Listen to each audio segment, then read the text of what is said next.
When I think about the contrast between your videos and the people that you're responding to and debunking, up until like I saw your stuff, like most of what I saw like on YouTube was literally a guy sitting in a room talking into like a computer camera in like some weird den or room that's like lit from above with like fluorescent light bulbs just bearing down on their pallid flesh.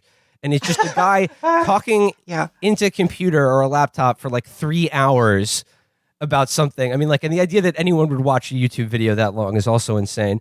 But to contrast it with the stuff you do on YouTube, and if you're not familiar with ContraPoints, like you bring actual production values and a kind of theatricality to your videos that is completely the opposite of the people you're sort of responding to or debunking. Yes, I think... one thing that struck me about a lot of this right-wing content is just how boring and bad it was. It's so boring. How does anyone watch it? Amazing. Yeah, just like this guy just droning on, just rambling aimlessly over a still image for 2 hours and 45 minutes. Like, it's astonishing to me that like people watch this. But I figure like, well, that's, I'll take full advantage of the fact that they are not really using YouTube to its full potential because YouTube is by nature, it's a visual medium. It is, generally speaking, an entertainment platform, and people generally are sort of attracted to being entertained when they're in that space. And so by making content that's very visually interesting, that is entertaining, I hope, I guess I'm trying to use every tool available to make stuff that sort of outshines what's being made by the reactionaries. And I think that that's something I've had to do. I mean, in part because I want to do it. I enjoy being an entertainer. But in part, it's almost necessity. Like, the standard for what you have to do on the left to catch anyone's attention is so much higher. Like, anyone with a webcam and a microphone can make a rant about mass immigration and get 100,000 views. But if you want to talk about more left stuff, like, you really have to be it's a whole different world. Like, you have to be so good, and you have to understand the opposition, understand how you're going to look to people who disagree with you, and anticipate all of that and sort of deal with it. It's just very different. I think part of the reason that the lo-fi thing works, even though it seems like it would be very unappealing, is that for a lot of the guys, and of course they are pretty much entirely guys, who watch these things, it's really more of just having a friend in your room, and if that's the case, you don't really need, in fact, you might kind of be undermined by having any kind of production value, because it's more like, hey, this is my buddy. He's going to talk to me about FBI crime statistics for the next 3 hours. Well, I think the low production value gives it this feel of, this is an illegal dispatch from occupied America. Yeah. But I think there's something to that. Like, I think that YouTube actually, part of the appeal of watching YouTube is its homemade quality. And that's something I think about. Like, my videos are by the standards of the platform, very well produced, but they're still homemade. Like, you can tell that there's no camera crew there. Like, it's just me in my apartment with a camera moving lights around at my 3-inch acrylic nails. Like, I've sometimes thought about, like, because at this point I could probably hire someone to hold the camera and, like, a crew to do, and like, I think that might be something I do, but I worry a little bit that it would, it make it seem too professional, and therefore it would lose that feeling of, this is just some random person in her apartment, like, messing around, which I think is part of what's appealing about YouTube. Well, just the fact that you use like lighting and like costumes and makeup, you're already like have lapped the competition entirely.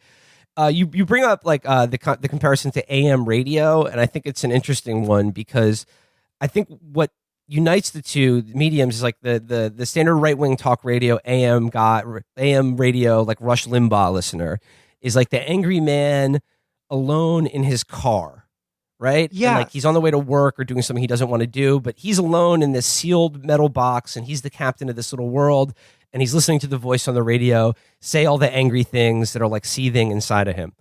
But the difference is he's going somewhere. He's going to a job or doing chores, or he's doing something of a day. YouTube, I find even more frightening, because it's like you're not like watching a YouTube video for the most part if you're on the go or commuting somewhere. It literally is like you're sitting in the room on the laptop watching another person sitting alone in their room on the laptop talk for like hours at a time. So it's really even more socially isolated and alienated than the AM talk radio thing. Yes, there's something very sort of hikikomori-ish almost about the kind of audience you imagine for these videos. And I think that it's true that YouTube is, despite the fact that it's video, it's like a very intimate medium in a way, in the way that a novel is. Like, you are speaking generally to one person at a time, often a person who's like watching it in a laptop in bed or something. And like, at least that's, I don't know, that's how I've seen people watch my videos, like in dorm rooms and things. Like, it's not, I mean, I've been at a few occasions where I, I'm in a room of people who are watching one of my videos, like on a big screen. And I'm always like, oh, that's weird. Because that's not what I was thinking about when I made it. And I think that, yeah, understanding the medium is an important part of understanding the message. And I definitely think in the case of these, reactionaries talking over a still image or like ranting to a webcam, yeah, it really is. They're speaking to someone who's disaffected, angry, and alone, not doing anything too. So that's kind of dangerous. It's a thought. That's interesting for us because, we found that our show is listened to in a way that it's not intended to. People listen to our show in a car on their way to work, or they listen to it through headphones. No, the show is made for you to play it loudly in a boombox in a Brooklyn pizzeria causing a ruckus. Hello, Brooklyn. Yeah.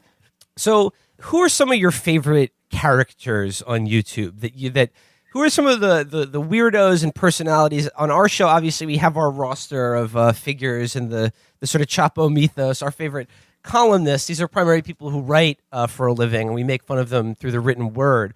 Who are some of the people who are your favorite YouTube characters? The weirdos who you're like debunking or responding? Oh, the weirdos. Well, the first one to really capture my heart was this guy called the Golden One. Yes. Yes. What was that name again? The Golden One? Do you know that guy? He sounds really he's cool. Like a Swedish, I mean, the gold's the best thing you could be, and he's made of it. Not the silver one or any of that. He's not the bronze one. Natalie, we need to talk about the Golden One. We do. Isn't that what Dennis Reynolds calls himself? The Golden God, yeah. If you had to describe the Golden One to someone who wasn't aware of it, how would you describe him? So I would say he's a Swedish bodybuilder who kind of LARPs as a Nazi, but with like a very kind of like, he's a very like high fantasy stylization of Nazism. So like, imagine like a man, muscles oiled and bulging, in a loincloth running through the forest, elven font on the screen, and then he talks to you about the white race. He looks like if BoJack Horseman was not a horse, but in fact a man. BoJack Man, basically. BoJack Man. Yeah. That's so I was like, I saw this guy and it was one of these things where like, you almost feel like fate has conspired. I was like, I need this person in my life now. Yeah, I need him in my life. Hello. Yeah. I guess he's been sort of a recurring character or joke on my channel because he's really the only figure on YouTube who's like so larger than life that he fits right in alongside my like camp, like drag queen characters. Yeah, like sort of like if you mix like Lord of the Rings with like, the master race, which is, not even that far of a stretch. Yeah. And yeah, like, and you talk about like he has this sort of like, in this white supremacist worldview, he very seamlessly blends Greek, Roman, Celtic, and Nordic culture into this one big stew of like imagery where he's like, has like the 300 Spartan helmet on, and then he's holding a Celtic broadsword. And he's like, this is what we all must defend. This is what the white race stands for. Yeah, those guys all got along with really a little well. Tolkien and Skyrim thrown in. Oh yeah, he's a big Skyrim guy, right? And he wants to make sure Skyrim is only for whites, and there are no other races in the world of Skyrim. Yeah, one of his like early videos that captivated me was this video he uploaded. It was like an hour-long video. It was a series of him, I guess, just is let's playing Skyrim, but sort of narrating the whole thing. And it's like LARP where he was like defending the Nords against other races, against feminists, against Hillary Clinton supporters. This was 2016. Those are the against the New World Order. This was the world. He's like, it's just like I love it when right-wing people like. They tell you a little too much about themselves. Yes, And, like, absolutely. that's why I love the word cucks, because I noticed they don't say cucks so much anymore because I think they know that like they gave away a little too much of their own psychology, and that's why I love the word cuck. Like I refuse to let them forget they said it. So what is this guy's recommendation for, I don't know, restoring Western civilization, making men uncucked? Yeah, he wants Europe only for white people. He wants essentially total end to immigration and total like deportation of all non-white people. I mean, he's a Nazi. Like he's like, jokes aside, like he's a bad man. Like who wants like genocide basically. I mean, on a lifestyle level, because most of these guys, they appeal to a young audience that's confused and just tell them what they need to do. Yeah, so he like Jordan Peterson or another figure like that accompanies the kind of political worldview with a self-help agenda. And in his case, that means praying at the Temple of Iron, which means going to the gym. It means reading fantasy books and white nationalist tracts to enhance your wisdom. It means, practicing your aesthetics, taking pictures of your beautiful male body before natural landscapes in front of European cathedrals and so on. Like, yeah, it's this like amazing, like this fascinating like eroticism of a Nazi's idea of European culture.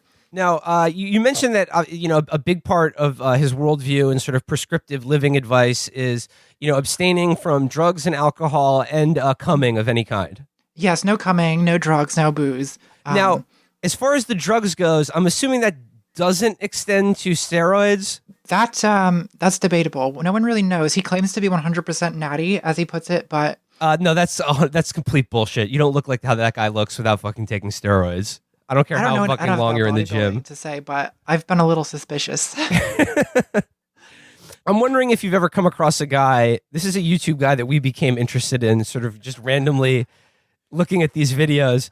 Have you ever seen or are you familiar with a character called Mr. Dapperton? Hell yes, my favorite. Mr. Dapperton. No. Oh, Really? dude. Wow. Oh, man. You should check out his stuff. Mr. Dapperton, he rules. Dapperton. Dapperton. Like a dapper man, but Yes. he's a Dapperton. So his deal is that he does his YouTube videos in front of a green screen projection of an elegant Victorian library because he is a man of sophistication. And he wears a purple tuxedo, 3-piece with a top hat, but he has a Deathstroke mask on, like a comic book character mask. And he does things like break down why an episode of Rick and Morty is epically hilarious or something like that. He is amazing, and you should definitely check him out. Mr. Dapperton. He's sort of I'm going to look it up as soon as we record this podcast. Like he's in that, like he's in the ANCAP mold. Yes. That's like that is the species of crackpot that he like he's like, and his thing is like, like he hates social justice warriors and everything, but like he just wants Bitcoin and guns to be legal so everyone can just be free to like make as much money. And he doesn't always. Sadly, most of his videos, he's not in the outfit, which is too bad, especially since the mask makes it kind of hard to hear him. But a lot of the times he'll just be recording an audio track and it'll just be a blank image. And it is an artistic representation of him in his mask with the top hat, but fully nude, holding a gun, and then 2 naked women being in a bed, sort of looking at him longingly, and then piles of bags with dollar signs on them sort of strewn around the room. Oh, he's doing great for himself. Imagine Bane, but jumping into Scrooge McDuck's vault of coins and treasures. Yeah. This is what I mean when I say, like, I love it when they give away too much. Like, they show you, like, it's actually quite touching. Like, they show you the depths of their longings. Like, it's... Yeah.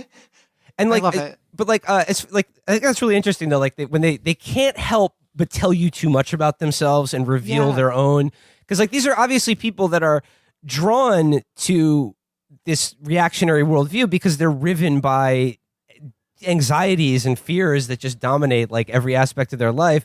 But like, for instance, we make fun of it on the show all the time, and similar to cuck, I think it's actually a funny thing, and I don't want it to go away despite its rather noxious roots. But like the soy face thing, right? Oh yeah, love it, love it. Love the soy face thing. But again, like, I think that's funny because it does actually capture like a real thing. But the people who are most into it and literally believe soy is like feminizing men through like sort of chemical dosing, it's such transparent projection of their own insecurity. Because the guys who they're always making fun of for doing it are the same round-faced beardos that they are. Yeah.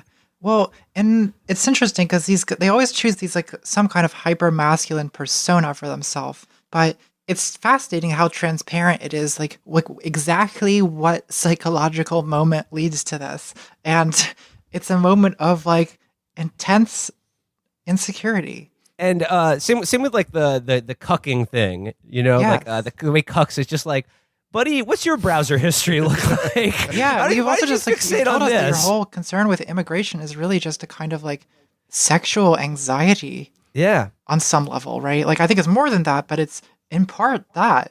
I mean, well, this is a good segue now into like, you know, a big topic and like one of your most popular videos, which you did on the incel phenomenon and the ideology of incels. The video you did on this has like over 1 million views, and it was really good and really interesting because what you do in this video, you do something that's actually very difficult, and that is like, obviously, we've sort of joked or talked a little bit about, you know, incels on the show. It's an inherently comedic idea, and you are talking about people who are ludicrous and loathsome on a whole number of levels. However, they are people who are genuinely in pain and genuinely totally rejected and, yes, even bullied by the society they live in.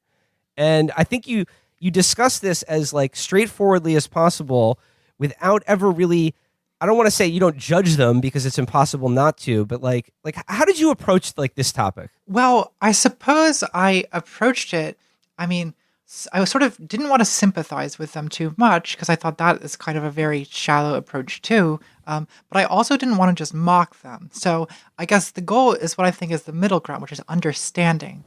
So I wanted to understand them. So what I did to make this video is I spent many, many hours over a couple weeks just like living in their forums.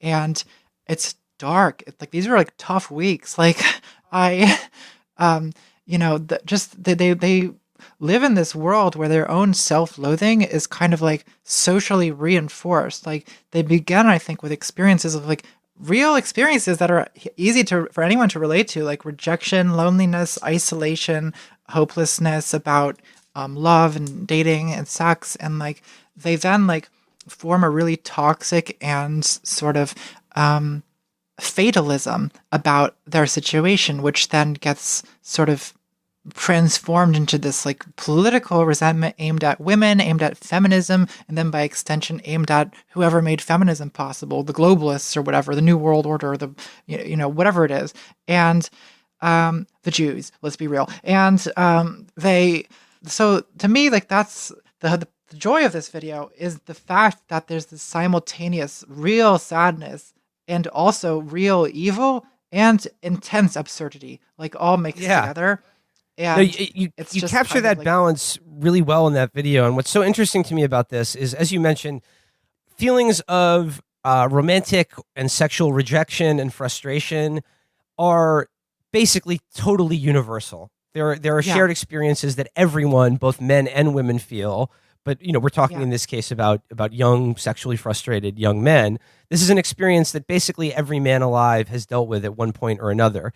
Like you said, feelings of being lonely or inadequate to the opposite sex, or feelings of thwarted sexual ambition or desire. But what takes like that universal experience? What leads like a certain subset and seemingly more and more through the internet to like this really deeply like curdled and violent nihilism and hatred of women? Well, I think it's something that maybe some of them come up with on their own, but I think more of it is like a kind of it's another one of these things like I discussed, like atheists or trans people or racists, like the kind of thought that's running through a lot of people's heads, but they're sort of isolated geographically and also ideologically from the people around them. But on the internet, they can all come together, and this becomes kind of an echo chamber and an amplifier for whatever ideas they've been thinking. So I think, if you look at the history of incels and incel forums, like there's been something like this for pretty much the whole history of the internet. It was used to be called Love Shy. If you look, like back in the late 90s, early 2000s, there's a forum called Love Shy for people with more or less the same condition. And it originally, I mean, the word incel was coined by a woman who had a website called Alana's Involuntary Celibacy Project. And it was not just for straight men, like there were women and other people who used it. But my understanding of the history of these websites is that they increasingly became dominated by heterosexual men, and in particular, heterosexual men with a very kind of despairing and also misogynistic viewpoint. So I don't think that the original experiences are unique to heterosexual men, but I think it's what we're seeing is a combination of these experiences that all kinds of people have: rejection, insecurity, isolation, loneliness, and then you mix that with what I think is a kind of an issue particular to male upbringing, which is a sense that one is entitled to things going better than this. Like I think that people, who are raised as men are sort of, whether this message comes across from media or just cultural norms, like they expect to have, like they feel, everyone feels like they're sort of entitled to love, I guess, and if it sort of doesn't come to them, they feel that this is unjust. It's not what they deserve. And that is, I think, what leads more to the feelings of rage, is the feeling that not only are things going badly, it's not just a source of sadness or, self-pity. It also becomes a sense of like, who did this to me? Like, who can I blame for this? Yeah, and that's really what this, like, as an ideology, what this does is that it like identifies the enemies, like the people who have done this to you. Yeah, exactly. What are the building blocks of this worldview and ideology? So I guess it's really related to the more general manosphere idea of the red pill. So the red pill is not not unique to incels. It's also shared by pickup artists, by men going their own way, volcel people, and by a lot of alt-right men too. But the notion is that women by nature are supposedly hypergamous. That is, they want to date men above their own social standing. But women are also like not very loyal by nature. Once again, this is the theory. And so the idea is that a just social order would produce, these monogamous couples sort of enforced by social norms and by legal norms perhaps too. And that sort of guarantees every man has a woman, right? Like that's their sort of political vantage point here. But the idea is that since that's not the world we live in, we don't live in this conservative gender world. We live in this like debauched and depraved world that feminism has wrought in the sexual revolution, right? Where like women can just do whatever they want. And that's led to the current situation, they say, where women only want to date the chads. That's their jargon for like a hunk, a handsome, 8 out of 10 or higher, on the scale of male beauty, or someone rich. Podcasters, like podcasters, yeah. Of course, yeah, exactly. And so they think that, the reason for their loneliness is that all the women are only interested in dating these guys, leaving them with no one. And so their political agenda means getting rid of the political circumstances where like women's hypergamous nature can come out in this way. So that means a kind of Jordan Peterson-esque enforced misogyny scenario where you would make sure that the beta guys have women available. How do they reckon with the fact that like no women support this? Oh, how do they reckon with the fact that women support the situation I'm describing? No, that no women would support their political ideal, that there's no practical way to ever achieve that. Oh, they just simply don't care what women want. They think they view, I mean, this is, again, highly misogynistic. So their viewpoint is that women essentially are too childish to know what's good for society.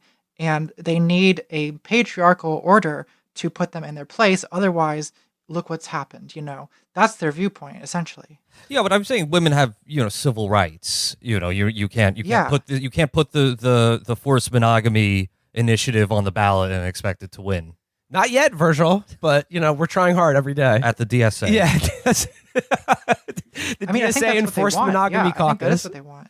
I don't think they care what women want. Well, yeah, I mean they're fascists, Virgil. So like, I don't think the other people's civil or political Well, rights. no, I really mean, do means- they have a way of achieving this? Is it through some violent revolution against the Chad and female alliance?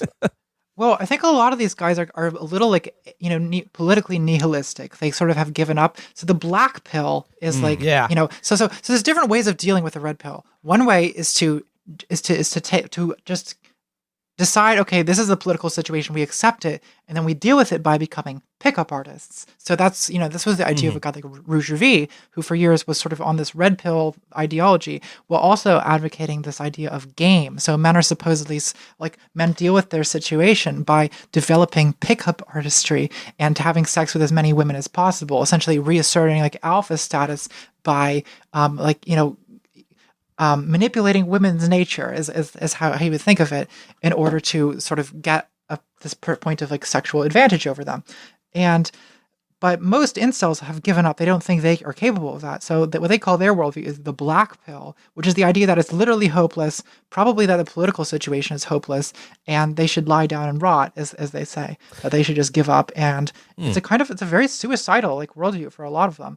But for a few others, they do get politically mobilized, and most of those are on the Trump train. There's definitely a kind of flow from inceldom to alt-right or to alt-light or to just generally Trumpy politics. One of the things that you point out in the video that I thought was really interesting was this idea of the skull, the immutable bone law, and we've made fun of this on the show before, like this, phrenology and the symbol of the skull in particular. And you show all these memes about how the difference between a virgin and a Chad is just a few millimeters of jawline, and essentially that you are genetically predetermined to be unfuckable to women your entire life because of genetic accident, basically.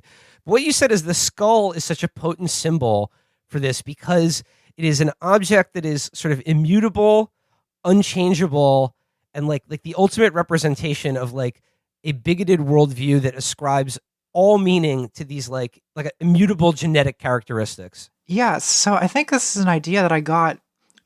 BreadTube Reddit is going to be so excited about this. But I think I got it from Hegel, who has a discussion of phrenology, where he mocks phrenology as equating the human spirit to a skull. And I think that this is, it's still going on, right? That this is what they do, is that they say there's this solid object, this piece of bone that basically accounts for your personality or accounts for your fate. So in the case of incels, right, it's what they say that they think that their destiny is inscribed in the shape of their skull. So if their jaw is too weak, if their brow is too weak, whatever it is, their wrists are too delicate, that's the reason why no woman will ever want you, and that's why you have to be an incel forever. So yeah, it's their fatalism. It's a symbol of fatalism. Is the bones. And when I watched this video, the thing that really came across to me in a way that was genuinely both terrifying and heartbreaking, describing the way these people think and the things they say, is obviously sexual frustration and hatred of women is the fuel for all of this. But what really came across to me was the most salient, the actual architecture of this ideology and the majority of the energy that these people spend posting about it and thinking about it is dedicated to protecting themselves from the idea that anything about their life is changeable, and that anything about their situation or lot in life is alterable at all. And it's this really deeply bleak nihilism about their own misery and self-loathing. Yeah, that's what I call the fatalism of it. And I think that it's not out. I don't think it's at all an exaggeration to compare incels to a kind of cult, because I think that one of the prerequisites for really belonging in an incel community is that you accept that there's no escape. So you sort of are committing yourself to the notion that this is your identity, this is your destiny.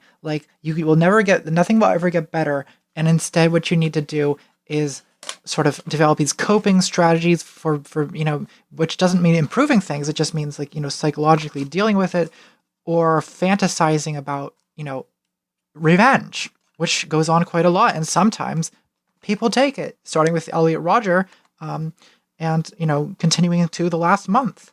Yeah, the yoga studio shooting. The yoga studio, Yeah. yes. Well, I mean, they have to insist. I mean, as a subculture, they have to insist that it is destiny, because if it isn't, then maybe there's something they could do. There's something that is within their power, and that opens this terrifying possibility of themselves not being like the ideal version of themselves, something that they could maybe work on, maybe change some things. And that is way more terrifying than just sort of marinating in this stew of nihilism, especially when you can share it with a bunch of jackasses online and reinforce it to each other. That's much more, in a perverted way, comforting than trying to grapple with what might be lacking in oneself. And another thing you talk about in that video, and you speak of it from your own personal experience, is the kind of pleasure, this weird kind of masochistic pleasure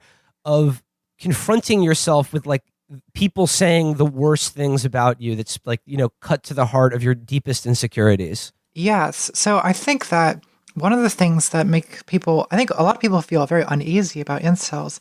And I think one reason is that a lot of their habits and behaviors are things that actually aren't as unique to incels as you might think. So I think this idea of like seeking out doom or seeking out self-abuse as a way of like, I'm not sure, it's difficult exactly to explain why we do this, but in the video I talk about, like by analogy to my own life, my experience as someone who's, in the middle of a gender transition on the internet. Like, I don't have to look very hard to read people saying very nasty things about how I look, how I sound, how, I've spent a lot of time doing that, which is terrible. And it's a little hard to explain why. It's like this kind of itch that you have, like part of it is like, it's like this curiosity, right? Oh, I want to know what people are saying. I want to know what the nastiest things people are thinking about me. It's like, because the internet, I mean, especially when you become a sort of public figure on the internet, it's like having suddenly been given this superpower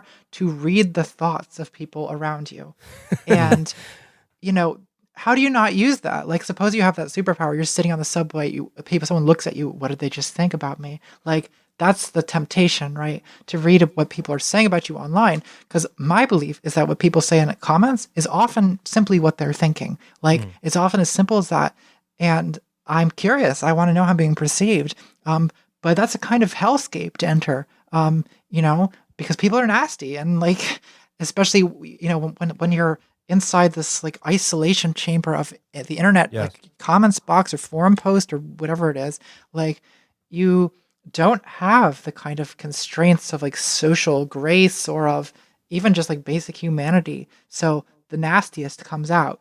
And I think that it's something that probably a lot of people do in one way or another. I mean, some people have compared the incel forums to, I didn't even think of this because this isn't in my life history, but pro-anorexia Tumblr, for instance, is I think like the kind of like teenage girl equivalent of like this incel thing, right? It's a form of like collective self-abuse that also turns into, abuse of other people.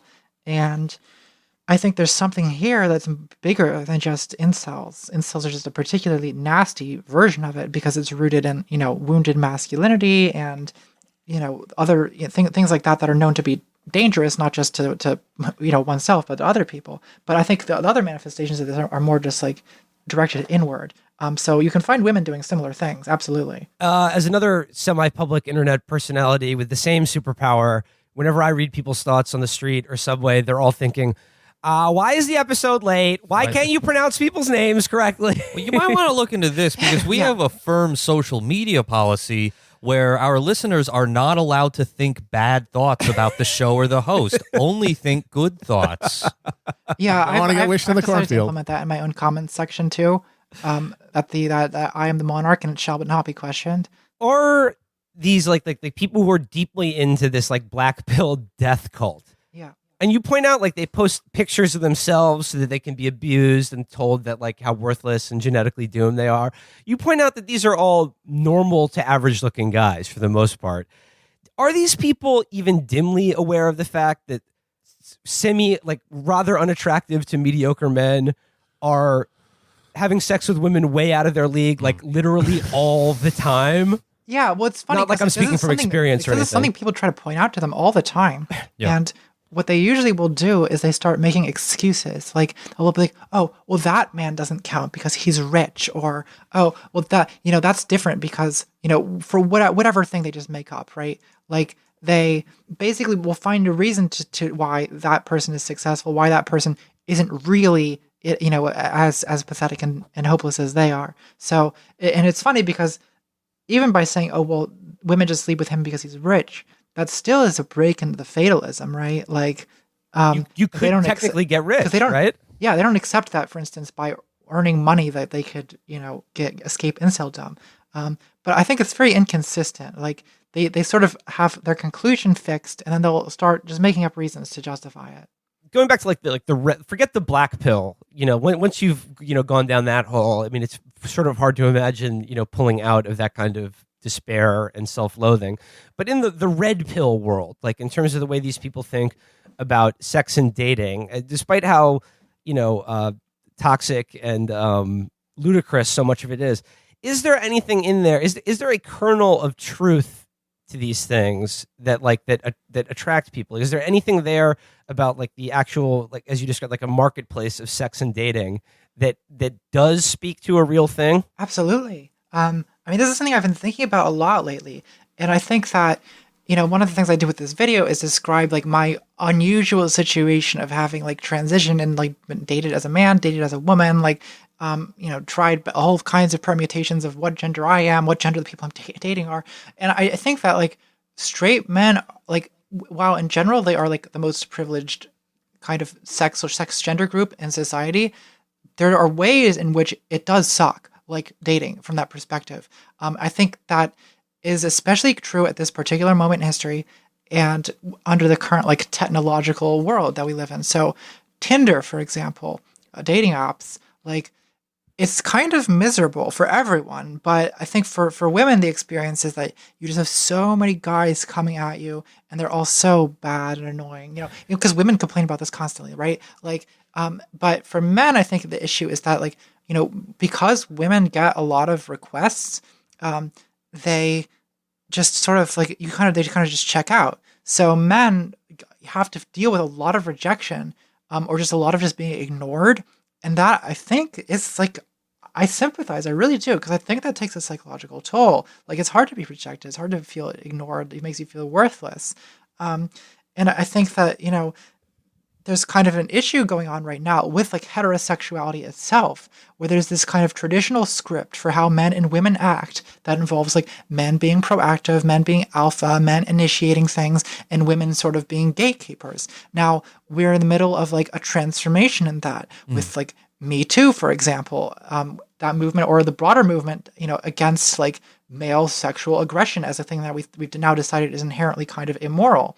And so I think there's this, this is something I've detected in my personal life as well, that there's an uncertainty that men have with like, what are they supposed to do now exactly? Because they don't feel comfortable, they don't want to be creepy, right? Or they don't want to be like too assertive or too aggressive, because they know now that that's bad, but they're not sure quite what they're supposed to do. Because I think that, the heterosexual dynamic, as I view it, obviously this is a little, controversial, but I think that, there's something kind of, I don't think most straight women really want to be always the ones taking the initiative themselves either.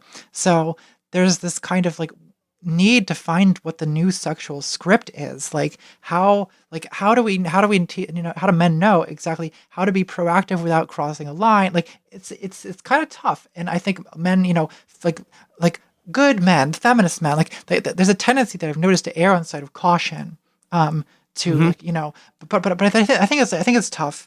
I think it's especially tough if you're not a very, eye-catching person on this like marketplace of Tinder where pictures are all that matters. And I think that that's, that might be amplified in an environment where, like, men are sending all the messages, women are just gatekeeping. And for these guys who are sort of, insecure, they're inexperienced, they sort of don't know how to talk to women, they don't know how to approach dating at all. Like, and then they're just sending these inept messages or whatever they're doing, or they're just doing nothing at all and just feeling neglected, alone, isolated, hopeless. Like, I totally see how this can happen. Like, I totally see why this is such a common thing. And I do sympathize. I really, really do. I just, we need to think of a way to deal with this that doesn't involve turning to this, like, totally poisonous, misogyny. I mean, like what you're describing, like, for a young heterosexual man who wants to pursue women but is conscious of these things, like teaching yourself or learning again. And there is, like, nobody teaches you this. It's just everyone figures it out for themselves. Like overcoming, like, how do I demonstrate my, like, sexual interest, which is obvious was what's happening in any, like, in, social interaction between men and women and in sex and dating. Like, how do I signal that interest in a way that isn't creepy or overly aggressive or makes this person uncomfortable? And like, that really is just about, like, learning how to flirt and, like, learning the kind of, the kind of game that's being played. But at the same time, nobody, like, there is no official rules for this, and nobody, like, teaches you that. It's just, I think a form of situational and awareness. it's quite a complex social skill. It really is. Very, it's very complicated. Very delicate situation that you have to navigate. So if you're someone who's not doesn't really have a lot of social skills, it's tough. I totally see it. So moving into another big figure in this world that we've discussed at length on the show, but is also, figures largely one of your most popular videos, Jordan Peterson. Right? Like, his popularity, daddy. Yeah. He really is daddy. And he's daddy to this, like, world of so badly socialized and alienated young men who, like you're saying, are finding out that there is no script for this and that they feel unmoored by, like, what is traditionally expected of men. They can't live up to it, and they don't know what the rules are for men and women. And what Jordan Peterson offers is a kind of, like, what he's selling is a kind of return to traditional, those rules and gender norms. He's like, he is the dad figure. And never shitting. Yeah. And never also going to the bathroom. Literally making your colon into a concrete mixer. Right. Eating only beef and pond water or whatever. But you do say that, like, for the most, wretched and self-loathing of these people, if they turn to Jordan Peterson and take him seriously, like, actually, like, some of the advice would actually be good for them to hear from someone like him, because they'd be inclined to take it. Like, clean your room, improve yourself, do something with your life. Wash your balls. Yeah. Yes, that's right. Like, I don't call him daddy just as a joke. Like, I call him daddy because he's daddy. Like, that's the function that he serves. And I think that, some of what he's saying is quite useful to the demographic that he's speaking to, but of course it's mixed up together with all this reactionary, nonsense, with this weird hostility, obsessive hostility to trans people, these kind of backward, misogynistic, pre-feminist ideas about women and gender, with all this, like, Jungian psychoanalysis, which I don't know how to explain the popularity of that, except that it's like astrology for straight people. Yeah. And, like, I think that, I mean, I never expected to do a whole video on Jordan Peterson. I started listening to him because I was going to do a video about postmodernism and, like, the way that functions as a buzzword in our discourse. But I started listening to him and I just got, like, captivated. I was like, how is this person so popular? Because he's, like, giving these long lectures about, like, the Bible and about, like, Carl Disney Jung, movies. and, like, it's weird that this is the guy. Like, but yeah, he's a fascinating figure in all of this. I mean, he is like he really does embody for me, like, male hysteria. Yeah, I can see that. Yeah, No, like a He's like Victorian fainting house. Yeah, like lady. this kind of, like, quivering, mewling, sort of, like, always literally on the verge of tears at any given moment, and anger. The wallpaper in this room is causing me to feel a deep sense of doom. I think the weirdness of him is part of the appeal, because you hear this guy talk and it's a lot of, nonsense and that weird quavering voice, and you think, oh, he's probably a prophet, right? What other job would he have? Well, I mean, There's something it helps impressive basically about, telling them like, largely this, what like, they wanna hear. display of intellectualism, I think, right? Like, he's, but the fact that he is invoking all these arcane references does give the whole thing an air of like, of yeah, as you say, like sort of the oracular or the intellectual. And he's telling them, he's giving them sort of the same worldview as sort of the incel, the realization of feminism having disrupted fatally their chances, but he does not blackpill them. He gives them not just like maybe a political way forward, but a personal checklist of behaviors of self-improvement, and that might, you know, hold out the hope of them actually doing better in their lives, which that's the one thing that had been sort of missing. And that's, I think, one of the big reasons that he blew up, because he was the first guy to sort of add a practical agenda, even though it's very banal and most people should understand it intuitively. Well, but it's shit like pet every cat you see, clean your room, I don't know, look someone in the eye when you're shaking hands with them. It's a fucking listicle you'll see on Reddit. Right. But before this, they had just gotten, you know, Jews and feminists or whatever have destroyed your ability to gain a mate, and, you know, your face is your destiny. I mean, that's only going to that's some people are going to just embrace that and become nihilistic and get that kind of thanatoptic enjoyment out of that. But a lot of people are going to want an and there, and he was kind of the first guy to give them an and here's what you could do about it. And that, I think, is one of the big reasons that he just exploded in popularity. There's something very potent about this mix of self-help and, you know, reactionary politics. The self-help stuff, it probably takes people in first, I would imagine. But the reactionary stuff is often like stuff that comes along with the kind of thinking patterns of people in his demographic of disillusioned young men. It's the stuff that they're sort of maybe thinking already, and then he just gives it the like intellectual sort of, he gives like a degree to this way of thinking, you know, and makes it sort of academic or official sounding. As weird as he is, and I think Virgil is right, I think his weirdness is part of the appeal.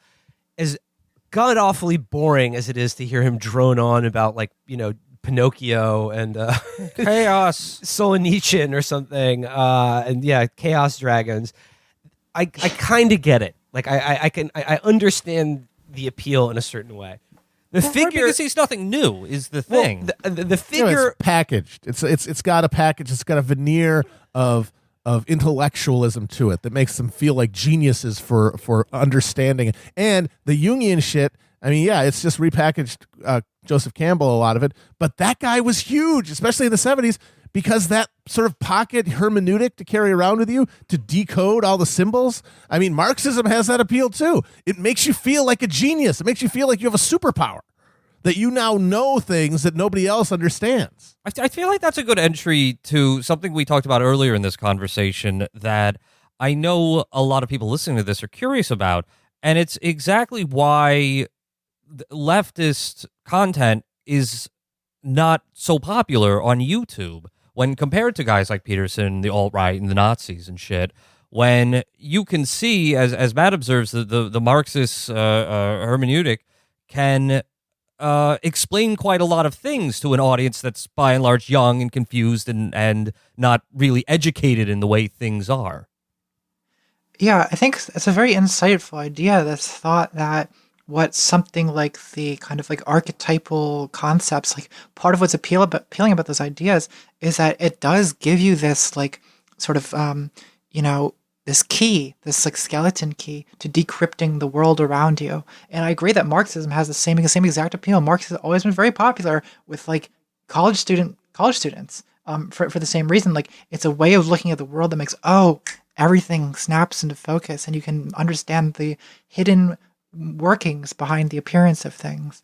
Like I said, I introducing like Jordan Peterson as a figure that's deeply weird and, you know, a bizarre product of the moment we're living in. But on some level, I do understand his appeal, despite how boring he is. The other figure that I want to talk about is someone who, again, we've discussed at length on this show, is incredibly popular, and I genuinely have no fucking clue why. And that is young Ben Shapiro. What the like, he just seems to me in every way the least appealing personality on the planet. What do you think accounts for his unbelievable popularity? It's fascinating, isn't it? Because Peterson, I get it. Because Peterson is legitimately a daddy, and like I get why people like that. Like he's there's something soothing about his way of speaking. He's reassuring. He's authoritative. He's masculine, and like I can totally see going for that. But Shapiro, yeah, what is the deal with this little whiny nerd? Like, why is this guy such like a campus like legend? Like, But like it's I would bizarre. Because he doesn't care about your feelings. He doesn't He care only about your cares feelings, about yeah. facts. And that's the thing. He is just, to these guys, this pure avatar of unbridled, cushioned, no fancy packaging, pure straight facts and logic. Just a pure adrenaline spike of reason into your brain. And the fact that he's such a little twerp is sort of makes it more authentic, because he doesn't have to have any kind of smooth presentation or a voice that a human could listen to for more than 5 minutes, because what he has instead is the goddamn facts and the logic on his side. Well, anyone can Yeah, present that's the themselves brand, as the certainly. fact friend. But, Yeah, and he is, though, is the thing. well, he is, but I mean, I really think it's one part he found himself in the right place at the right time, because he used to be a C-list, conservative blogger guy, and so he had like that kind of institutional support in the established right wing. But then he started going after the SJWs and the campus libs and that kind of bullshit, and that I think that's what earned him a lot of followers. Is just sort of having the same antagonist that his fans had. What I've noticed about Shapiro and his fans is like they look at, again, this utterly mewling dork who is like, again, has one of the least attractive personalities I've ever encountered in a human being. They like, his fans look at him as like their heroic like fighter, and that like they look at him as someone who's cool. Like you see like the Ben Shapiro Thug Life. Ben Shapiro, you're gangsta. Like it's bizarre. Like they look at him as an aspirational figure, which is so weird to me. I think it's actually very fascinating that so many careers have been made this decade by people antagonizing campus activists. Like it really, Milo Yiannopoulos, Ben Shapiro, Jordan Peterson, the Rubin Report, like Rogan, Steven Crowder, any number of these people, like basically made their whole career off of the SJWs are like, someone needs to stop them, and I think that what this has to do with is the psychology of sort of defensiveness in the face of moralizing. So there's one of the greatest YouTube leftist video essays on YouTube is by the channel Innuendo Studios. It's called "Why Are You So Angry?" and it's about Gamergate. It's an old video at this point, but it's a wonderful series that discusses basically the reception of Anita Sarkeesian on the internet and compares it to, for instance, a vegan at a barbecue, or like someone who doesn't drink alcohol at a party, and that how the way that kind of abstinence, even when you're not judging other people, is interpreted as a condemnation of a whole way of life, and that is received with intense hostility. I think that a lot of people sort of resent being, this is the whole opposite in a political correctness thing, right? Yeah. Like, for instance, like, let's take like trans issues. That's become kind of the big centerpiece of a lot of this stuff. And a lot of it is that like most people do not understand trans people. They don't know any trans people. It seems really weird to them. And they feel like, for instance, these norms regarding pronouns, which they have no experience using, like they feel that this whole thing is being, this strange queer framework is being thrust upon them. And they resent not being able to ask the questions they want to ask, and they resent being like they're not allowed to say what they think in order to protect someone else's feelings. So when Shapiro does is he comes along and says, actually, no, I refuse to be polite. I refuse to abide by the usual norms of respect and humanity and civility. And instead, I'm going to insist on just the facts, which means basically, no, I will not meet you halfway. This is not a conversation. This is not negotiation. This is, in fact, me setting the terms. And that's really what he's doing, right? Like, it's, he says like, oh, like, why won't these like crazy trans activists have a conversation with me? But like, he doesn't actually want that. Like, if you look at the way he engages when he does occasionally talk to someone like that, like, his whole strategy is to basically attempt to trigger them and provoke a response. So it's sleight of hand, but it's effective in that it sort of captures something of the private feelings that a lot of people have, this resentment of being made to go along with this thing they don't get. Yeah, there's also a Schadenfreude aspect to it, right? Because every Ben Shapiro video you see is like Ben Shapiro shuts down Campus SJW, or Ben Shapiro obliterates Carney, who tells him he's too short to ride the roller coaster. And there's this kind of stock figure throughout media that's someone on their high horse, a moralizer, who gets their comeuppance, who gets publicly humiliated, and I think that's what the people who resent the SJWs, or the resent being told to have a modicum of respect for their fellow man. That's what they want to see. Yes, there's definitely a kind of bloodthirstiness about this, right? Like they want to see these people brought down. And I agree that this idea of that it's a repeated media trope of this moralizer who's shown to be a hypocrite or a liar or something. And I'm actually, I can give this away. I'm working right now on a video about climate change, and I've been thinking a lot about Al Gore and the way that he was given that kind of treatment by the media, whether it's Man Bear Pig in South Park, or whether it's just his, all the articles, pointing, about the think pieces about his private jets or his house, or this man is a hypocrite. This man is, he claimed to invent the internet. They said, even though he didn't, they really trashed this guy for basically just telling us what the science in fact does say. And there's, but what he was saying was, as he said, it was so inconvenient that there was this, he was intensely resented for having the audacity to say this.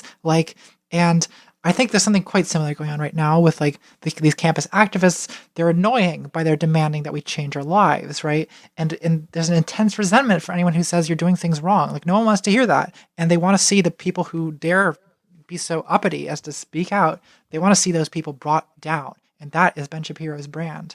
Thinking about, Ben Shapiro and really our entire conversation about this extremely online subculture and the politics that it breeds, but Shapiro, in particular, when I think of his popularity, I think what he represents is at this current moment now with Trump as president, and of course Shapiro will claim that he's 100% anti-Trump or he doesn't support blah, blah, blah.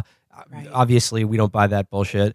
But I think what he represents is all the uncool kids who, in growing up and in their lives have been ostracized or, bullied or made to feel less than for both good and not good reasons by people who are cool, by what was considered the dominant form of, youth culture that they felt alienated from, the briefcase kids, the bow tie kids, the weirdos. Ben Shapiro wrote a book about how proud he was to be a virgin until he got married.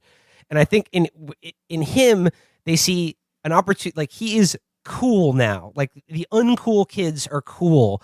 And it's this weird kind of Revenge of the Nerds dichotomy going on, Revenge of the Nerds feeling with it, where it's they think that now with Trump in the White House, they feel sort of liberated in a way. They're haha, now the shoe's on the other foot. The uncool kids are going to get their revenge against all the moralizing and the pretentious and the scenesters and hipsters or whatever, that we felt left out of that. And now we're going to get our, just desserts. Yes, and that resonates with Paul Joseph Watson's slogan of conservatism is the new punk rock, right? A very similar feeling.